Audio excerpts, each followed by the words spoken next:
Welcome to the old Slate Bell Heritage Center, Haunted Heritage Spooktacular, where friends of the center portray ghosts of Slate Bell past. It's educational, it's fun, and it's just a little spooky. Now, if you've been here with us in the past, you know we charge for this. Just charge a little bit of money. This year we're doing it virtual. Donations will be accepted at the center. So on with the show and this year's ghosts. Good evening. In life, I was Joseph Keller. I lived on our family's farm in Delaware, just over the hill from here. On a September day in 1757, a band of Indians came and made a raid on our farm. Most of my family went unharmed, but my older brother Christian, who saw what was coming and went to warn our father, was trapped and killed by an Indian and scalped. My mother, Mary, myself, and our brother, our young brother, was captured. And we were taken and hauled over the rough trails, and we stopped at a place called Cherry Valley. It is now in Monroe County. We spent the night there. I will never forget the look on my mother's face when she saw the scalp of our older brother being dried by the fire that the Indians made because it was a little chilly. They drug us and ran us and shoved us for 300 miles into Canada. And when we got into Canada, Montreal, my mother was bartered to some French officers, and she kept house for them, I guess. I was adopted by an Indian chief's daughter because she had lost a brother, and she needed that in her life. My deepest regret is we never did find out what happened to our younger brother, John Jacob. He was almost 3 years old. I do not know that if he was assimilated into another Indian tribe or killed or whatever happened. I do know my story. The Indian chief's daughter treated me very kindly.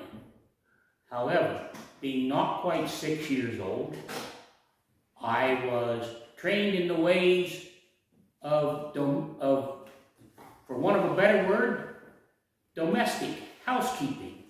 I learned how to grind corn, I learned how to sew, how to tan hides, and how to gather firewood, the kind that didn't smoke when you built a fire. And I also learned the herbs and plants that you could eat when you were out in the fields. When I grew older, I was then given the training of a warrior. I became very proficient with a bow and arrow, and I could call in birds, I could call animals and birds in with whistles and calls. I was a very excellent hunter. In 1760, after the Battle of Montreal, my mother was freed and returned to our family farm. I chose to remain with the Native American, the Indians, because I had been promised a gun. And deep in my heart, what I wanted to really do was to seek revenge on the Indians that had killed my brother and done harm to my family. I stayed with the Indians a total of 8 years, and I learned a lot of skills. And then one day I returned home, 5 years after my mother. And I farmed and hunted and done things, and during the Revolutionary War, when that came on, I enlisted as a 7-month man. I was an Army Scout for 7 months, and then I returned home to help with the farm and do my other things. I served until the end of the Revolution, and then I came home. Being some 20 years old, it was about that time that I started looking for a wife. And I did find one in a neighbor not too far away. I married Maria Magdalena Andre. And we set up housekeeping for a little bit, and we decided we needed our own home. So we moved to Cherry Valley, between two mountains by the stream known as Cherry Valley Creek. There we set up housekeeping and built a home. I must say that it was not very far from the spot where we had been rested the night of our captivity. Maggie, as I called her, and I altogether had 11 children. And we farmed and raised our children, and they grew, and they married, and they settled not only in this area, but they went to western Pennsylvania and into Ohio and in New York. I left this earth when I was 81 years old in 1832. I followed my wife, who had died in 1831. Our tombstones were marked very well, but modern came in and they disappeared. But the place is still marked where we are buried. And that is my story. Good evening. I am the spirit of the Mount Zion Baptist Church of East Bangor. My small church was the home to around a dozen African American families who lived on North Broad Street. The Mount Zion Church was built in 1914. And we bought our very first organ for only $10. I'm here this evening to tell you about some of the wonderful members of my congregation. Let me start with Reverend Isaac Rose. Brother Ike to most of the townspeople. He was our minister for 39 years. In the daytime, he worked in the quarry. And he also worked as a gardener and a driver for Dr. Benjamin Dillard. Brother Ike could be seen driving Dr. Dillard to his appointments by horse and buggy. But his first love was ministering to his congregation. His wife, Felina Rose, was equally religious and won the Golden Deeds Award for her work with the congregational people. Brother Ike died in 1939 of a perforated appendix, and Felina died at the ripe age of 83. Another famous African American in the congregation was Gertrude Mary Smith. Gertrude attended the East Bangor School and was a very intelligent student. Unusual at that time is that there was no separate black school. Gertrude Mary Smith was educated along with her white classmates. When she graduated from high school, she became the first African American student to attend and graduate from East Stroudsburg Normal School, which later became East Stroudsburg University. Another of my congregation was Linwood Shabby Floyd. Shabby was one of the greatest athletes to ever come out of the slate belt. He broke the color barrier long before Jackie Robinson.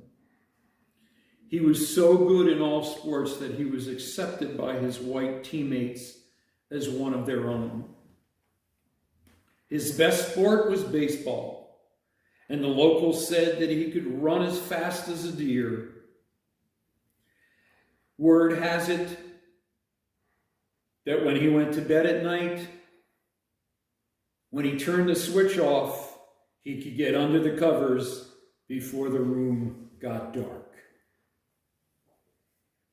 I remember also some sadness when in 1921, Wheat Merritt was ice skating with friends at East Bangor Dam. All the kids were running and jumping onto the ice, and Wheat jumped and went right through.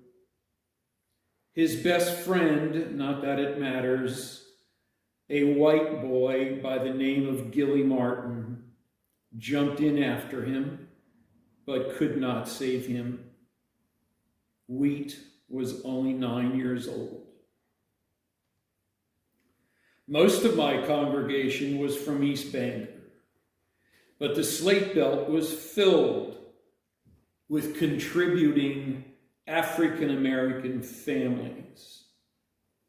The Bloodworths lived outside of Ackermanville, the Jacksons from Penargil, the Perdues from Portland, and the Slate Belt Heritage Center will be publishing a book on the African Americans in the Slate Belt next year. They deserve that you read that book. My church, as well as most African Americans on Broad Street, is no more. The entire structure was moved by J.H. Beers to Cherry Valley, PA. And today it sits at a summer basketball camp somewhere in the Poconos. Please visit my site in the near future. At the top of Broad Street, you'll see the foundation of my church. It's still there. And if you stand close by, you'll be able to feel the greatness of the Mount Zion congregation.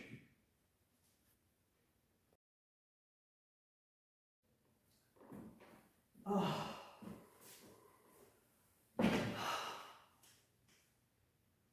So exhausted.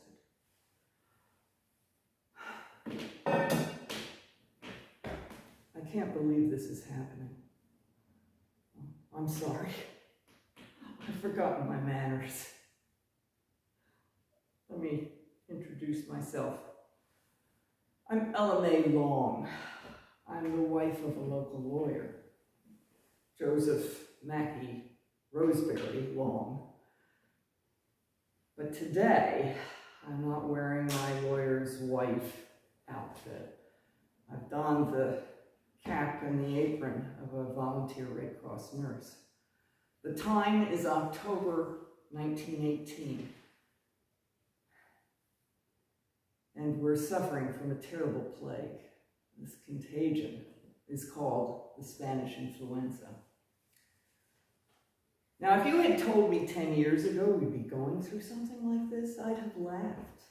I almost can't believe it now.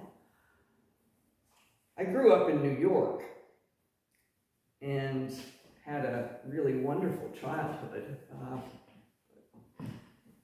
Fairly prominent family. My father was a newspaper man. In fact, he ran the New York Tribune. So we were great newspaper readers at home. We read it from front to back, mainly to see what the competition was doing. But we always kept an ear to the ground. And around the turn of the century, I met a young lawyer who was from this tiny town in Pennsylvania, a place called Bangor. And his father had been the first merchant to open in what became Bangor. He invested in the slate quarries. He opened a bank that eventually became the First National Bank. And he did very well, so well, in fact, that he sent his son, young Joe Long, to Princeton University and New York Law School. And that's how we met. We were married in my parents' Upper West Side home in 1903, and for several years thereafter, Joe practiced in New York. Then when his father became infirm, he thought it might be best if we moved to Bangor.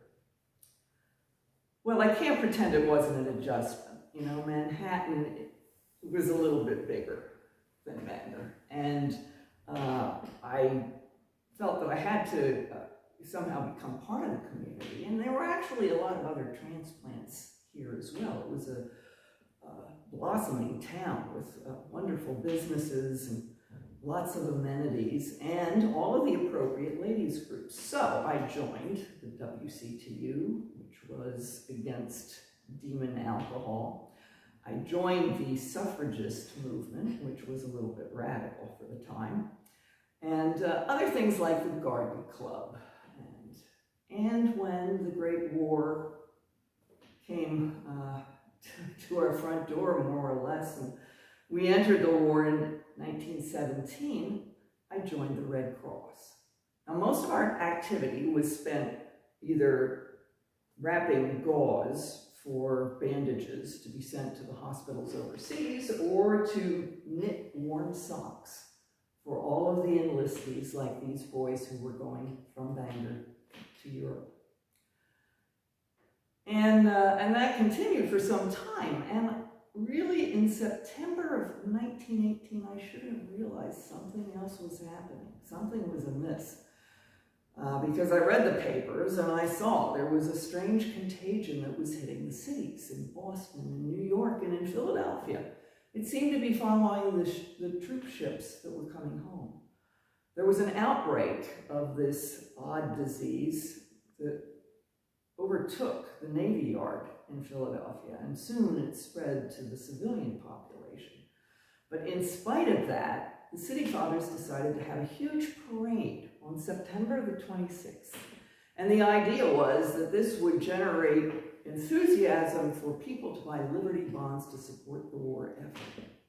200,000 people came to that parade, and they stood shoulder to shoulder along the streets. Along with them was the Spanish influenza. Within a week, the hospitals filled. Within 10 days, the patients were spilling out into tents on the streets, and within 2 weeks, there were more deaths than the undertakers could handle. Why, even Undertaker Horton from Johnsonville went down to assist with the burials. Well, we all sat here thinking, oh my, well, isn't this a city thing? It'll never come here. But all you had to do was read the society and the social columns of the Bangor Daily News.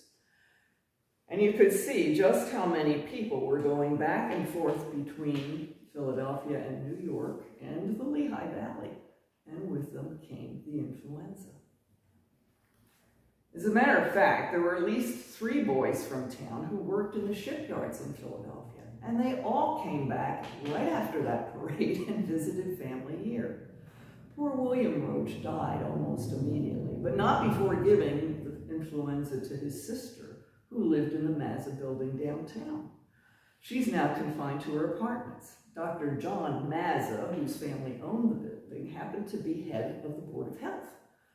He immediately shut down the schools, the churches, the businesses, the saloons, where people expectorate, spit. And as we all know, spit spreads death. It's the moisture from the nose and the mouth that spreads this disease. And you're to cover your face with a handkerchief. That didn't happen in the saloons, but they closed, as did the ice cream parlors and the soda fountains. Everything indefinitely. Well, we hoped that would stop things, but Soon you read that poor Dr. Mazza had come down with the influenza. There weren't enough medical people around. As a matter of fact, of the two doctors that lived in Portland, Dr. Beck and Dr. Ott are both quarantined with the influenza. So clearly there wasn't enough help. And in places like factories, at the foundry at Flory's Flory Manufacturing Company downtown, 50 to 60 people were out with the influenza. At the Blue Mountain Shirt Company in Rosetta, 140 people were out with the influenza. It spread through families where parents were just simply unable to take care of their children. So, as head of the Red Cross committee in town, I decided we women had to step up to the plate. And I put a notice in the newspaper. Any woman over the age of 21 who had any experience whatsoever nursing, whether it be in the hospital or particularly in the home, and what woman hadn't tended an elderly parent or a sick child. But please come and register so that we could assign a family to you so that you could go and help care for them. And that's what I'm doing today. I'm with a family where both the parents are ill, and there's no one to feed the children, there's no one to tend or kindle the fire, there's no one to give the medication, such as it is. I'll tell you, some of the treatments I really question. They prescribe relentless enemas. If a person has pain, and of course they didn't because it was respiratory, you were to wrap them in damp blankets and run a hot iron over their backs. They were only to get salty water for sustenance, tepid salty water. If the temperature rose above 103, you could give them cold water. Well, I ask you, who wouldn't die under those circumstances? And then there were the particularly foolish ones, like the advertisements that you see from Hoover Vacuum Cleaning Company. They say if you get a Hoover, you can sweep the germs up from your home. Not only germs from the influenza, but also infantile paralysis. My personal favorite is the Romanian remedy, which you chop up garlic, boil it in vinegar, and then smear that solution all over the poor victim. Well, I'll tell you, it does promote social distancing. They truly smell. So I leave you with this. Obey the laws. Wear the gauze. Protect your jaws from septic paws. Be well and stay safe.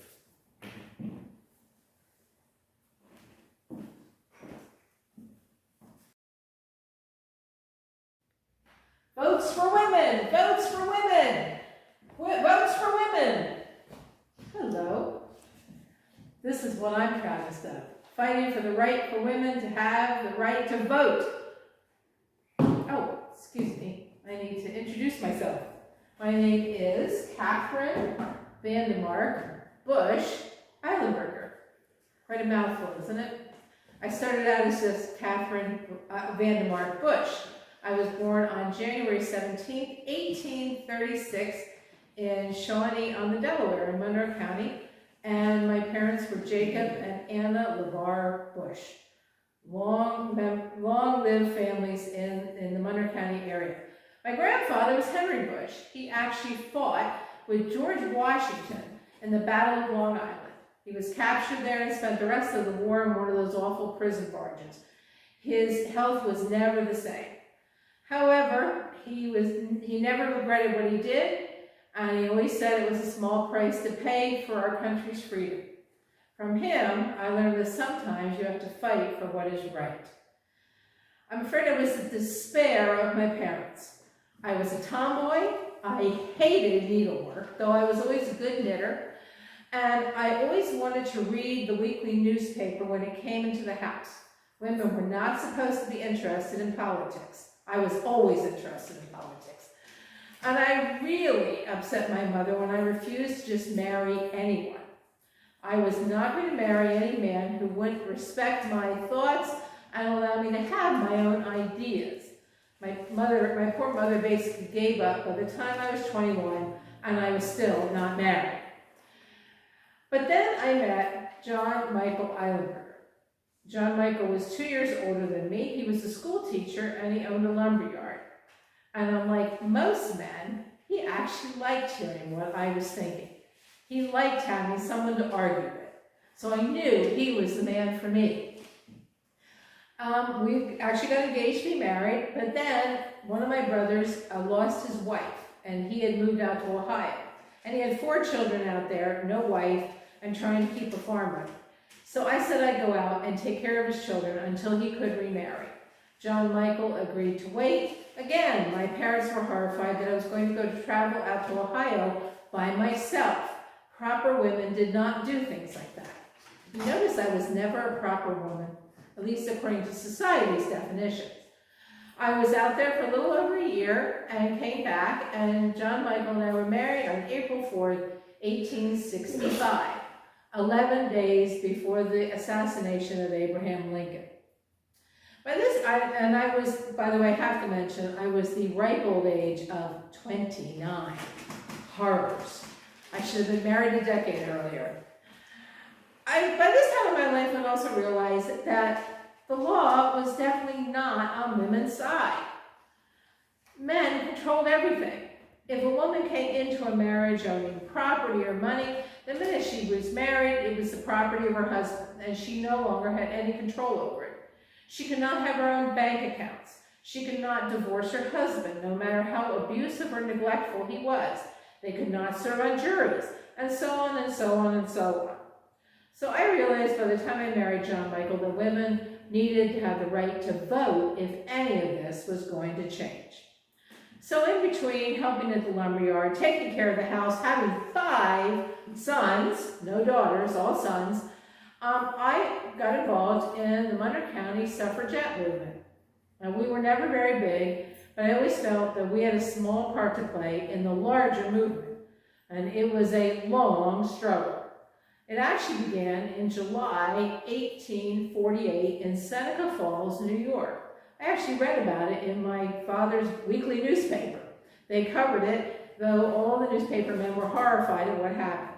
It was led by Elizabeth Cady Stanton and Lucretia Mott, among many other women's rights activists.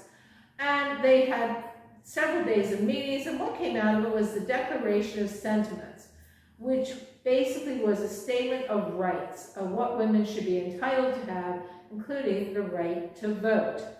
That was the beginning. There were many other women who got involved over the years, including myself, and it wasn't safe sometimes to do so. A husband who did not approve of his wife advocating for the right to vote could legally put her in an insane asylum, because obviously she had to be insane if she wanted the right to vote. Thankfully, I picked the right man. John Michael actually thought women should have the right to vote. So many other women came into the movement, including Alice Paul, who was arrested numerous times, engaged in several hunger strikes throughout the years. Finally, on August 18, 1920, the 19th Amendment to the U.S. Constitution was ratified, prohibiting anyone from voting on the basis of sex. It was a great day, and I proudly voted that November in my very first election. And I never missed any other elections afterwards. And I lived to be the ripe old age of 100. And on my 100th birthday, I actually received a telegram from President FDR congratulating me on reaching that great, great age. Not too many people got to be the age of 100. I lived to see my 2nd son, William, become a lawyer, and my 5th son, Clinton, became the 3rd Assistant Postmaster General to the United States under FDR. I knew all the local judges, I knew all the local lawyers, I also knew all the state politicians too. I died on March 21st, 1936, and I married next to John Michael at the Shawnee Presbyterian Church in Shawnee on the Delaware. I do want to tell you one secret of the suffragette movement. The women only discussed this among ourselves. The ultimate aim of all of this wasn't just to get the right to vote, but to get women in national and local political offices. Of course, we never told the men any of that. Even the most enlightened man would never have supported a woman being in public office. So women, for goodness sakes, educate yourself, get registered, vote, and don't ever forget how hard it was for that right to be given to you. Hi, I'm Mona Strunk. I am a Bangor native, born in 1904 to John and Miriam Evans Lloyd. I attended local schools and studied to be a secretary. Later, I met and married Jacob Horace Strunk, better known as Howie. What were some of the things Howie liked to do? Well, Howie really loved to write, whether it was stories or poems or verse, just about anything, and he was very good at it. In the 1930s, Howie taught a young men's Sunday school class at the First Evangelical Church here in Bangor on 2nd Street. He had quite a crowd. In fact, sometimes there were not enough seats for all the young men to sit on. Things changed on December 7th, 1941. And at that time, all the boys from his class enlisted in the armed services and got ready to fight a war. A little later, one evening when we were finishing our dinner, Howie said to me, "I have an idea." And I thought, well, okay. I said, well, what is it? What are you thinking? I'd like to have a magazine for all these young men that are either going into the service or are in the service. They may feel forgotten, and I don't want that. So a magazine with just local news, sports scores, letters, a message from the clergy, something like that. If we can get that, at least they'll know they are not forgotten. So after a short debate, we got ready, we plunged in, and in January 1942, our first issue was done. It was only 50 copies, 8 pages, but they were sent to the different young men in the area. How many copies were you mailing out by the end of the war? By the end of the war, we mailed 7,000 copies. Is that every issue? Yes, it was. How big was it? It was 64 pages. By the end, there were glossy photos in color. Well, the most popular was the fairest of the month. The men certainly liked that. Local girls submitted their information, obviously their name and address, their hobbies, their likes, dislikes. Were they in the workforce or still attending school? That proved to be the best thing. Did Howie enlist? Yes, he did. He enlisted in August of 1943. He in the Army, and he also was in the European Theater of War. What did you do once he left? Well, after he left, we had talked about what was going to happen after he left. And I said I would keep it going. I would take it over.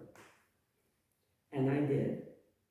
Until he returned in December of 1945. When the war was over, what did you and Howie do? Well, after the war was over, we moved up to Mansfield, Pennsylvania. He did public relations for schools and colleges. He also wrote articles for the newspapers, things like that, things that he loved. He did what he loved. When did he die? Howie died in 1985. He's buried here in Bangor at St. John's Cemetery. Did you ever come back to Bangor to visit? Yes, I did. Actually, in 1995, there was a 50th anniversary in honoring the Homefront magazine. And I attended that, as did many, many people. It was nice to see some old friends, and I was so, I guess, pleased that, first of all, that the magazine was still important. It was important to so many people. It wasn't something that was cast aside. People collected them. They saved them. And that really made me happy. Something that I never told was, I think that the Homefront magazine was my best thing ever.